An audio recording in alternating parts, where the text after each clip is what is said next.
Perhaps the skies were passing their own judgment, for into driving rain the president arrived back into Washington after a debate that is being viewed as a national humiliation.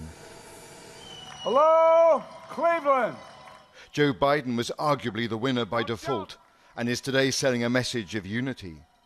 If elected, I'm not going to be a Democratic president. I'm going to be an American president. But what we saw last night in Cleveland was a 90-minute train wreck of a debate. Gentlemen, a lot of people have been waiting for this night, so let's get going. In fact, it was less an exchange of views than a series of bad-tempered interruptions. Please let the vice president talk. Good. With the moderator frequently losing control. Not what your party has said. That is simply your party a lie. doesn't say. Mr. President, you're talking about 2 million people. You're not President, I got rid of it. I'd like and you we to, will protect Mr. people President, with I'm the moderator of this debate. No, the answer to the question is no. Not true. You're doing it. You're, I guess I'm debating you, not him, but that's okay. I'm not surprised. But within it came extraordinary moments. None more than when the president was asked to condemn white supremacists. Sure, are you I'm prepared willing to do specifically that, do it? Well, go ahead, sir. I would say almost everything I see is from the left wing, not from the right wing. So what are you saying? I'm willing to do anything. I want to see peace. Then do it, sir. Say it. Do it. Say it. Do you want to call him? What do you want to call him? Give me a name. Give me a white name. Supremacists and who would right you like me to condemn? White supremacists and right. Then he appealed to the extreme right-wing group known as the Proud Boys to be vigilant, and he switched to attacking Antifa, a far-left movement. Proud Boys, stand back and stand by. But I'll tell you what. Somebody's got to do something about Antifa and the left. There were times that Joe Biden lashed out. The question is, radical left. Will you shut up, man? Listen, who is it's hard to get any word in with this clown. And times when he landed clear punches. This is a president who has used everything as a dog whistle to try to generate racist hatred. The handling of the pandemic led to another head-on collision.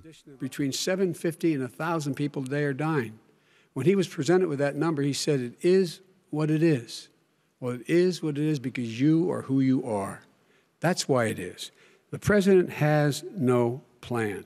If we would have listened to you, the country would have been left wide open. Millions of people would have died, not 200,000, and one person is too much. It's China's fault. It should have never happened.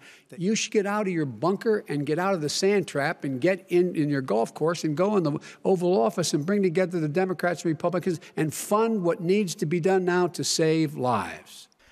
But perhaps most ominous was the president's repeated claim that postal votes are part of a gigantic fraud. They're sending millions of ballots all over the country.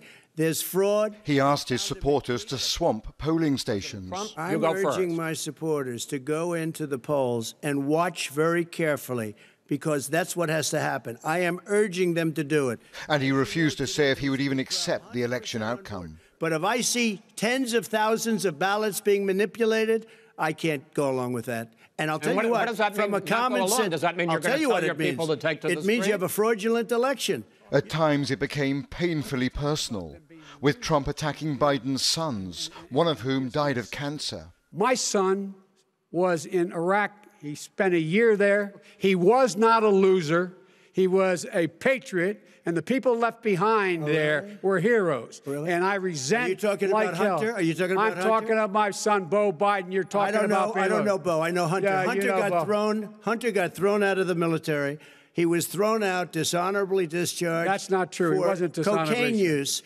And he didn't have a job until you became vice president. And so it went on, veering across subjects consistently angry. 25 years. Because you weren't president. Because you weren't president screwing things up. The only moment of even slight courtesy was at the very end, a wink and a thumbs up from Trump. But the early consensus is that this debate was a national disgrace, illuminating nothing, but suggesting that America could be heading into election chaos. Joe Biden is now on a campaign train ride through the Midwest, across Ohio and Pennsylvania.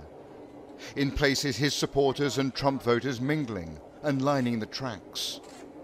But now the greatest fear of all is the very integrity of the election.